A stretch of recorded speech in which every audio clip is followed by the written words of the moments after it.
সন্ধ্যের টিফিনে চিকেন মোমো। হ্যাঁ, দেখো চিকেন, এখানে চিকেন রয়েছে, বোনলেস চিকেন কুচি করা রয়েছে। লাগবে পেঁয়াজ কুচি, রসুন কুচি, গাজর কুচি, কাঁচা লঙ্কা কুচি, ধনে পাতা কুচি, একটু সোয়া সস এক ঢাকনি লাগবে, এক ঢাকা দেবো ভিনিগার। আর এখানে গোলমরিচ আছে, এই যে গোলমরিচ আছে, গোলমরিচ দেবো এতে, গোলমরিচ দেবো অল্প করে। হ্যাঁ, এবারে মোমো, ময়দাটা মেখে রেখেছিলাম।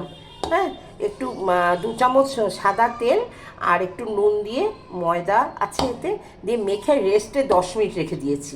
ময়দা মাখাটা হয়ে গেছে। আর এদিকে এই এটাকে পুরটাকে রেডি করে রেখেছি 1 চামচ সাদা তেল দিয়ে। পুরটা রেডি করা আছে। এবার ময়দাটা ছোট ছোট লুচির আকারে গড়ে তার মধ্যে পুরটা দিয়ে তোমাদের দেখাচ্ছি।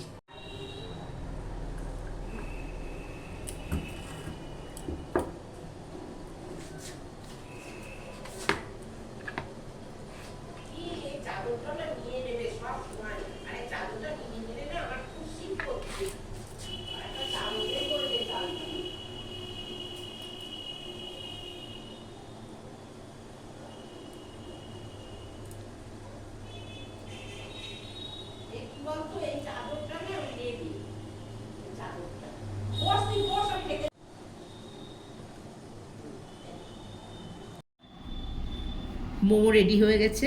শুভ সন্ধ্যা বন্ধুরা। দেখো চাটনিটা বানালাম কিভাবে। 4টে টমেটো আর খোসা ছাড়িয়ে নিয়েছি টমেটোর, দিয়ে তারপরে 4 কোয়া রসুন দিয়েছি, দিয়ে 4টে শুকনো লঙ্কা দিয়েছি, দিয়ে খুব ভালো করে ভাপিয়ে নিয়েছি। নিয়ে তারপরে মিক্সিতে দিয়েছি, দিয়ে মিক্সিতে ঘুরিয়ে নিয়ে পেস্টটা বানিয়ে নিয়ে নামালাম। নামিয়ে তারপরে একটু ভিনিগার দিয়েছি, একটু সোয়া সস দিয়েছি, একটু গোলমরিচের গুঁড়ো দিয়েছি, একটু মিষ্টি দিয়েছি, সামান্য একটু নুন দিয়েছি, দিয়ে চাটনিটা তৈরি করেছি।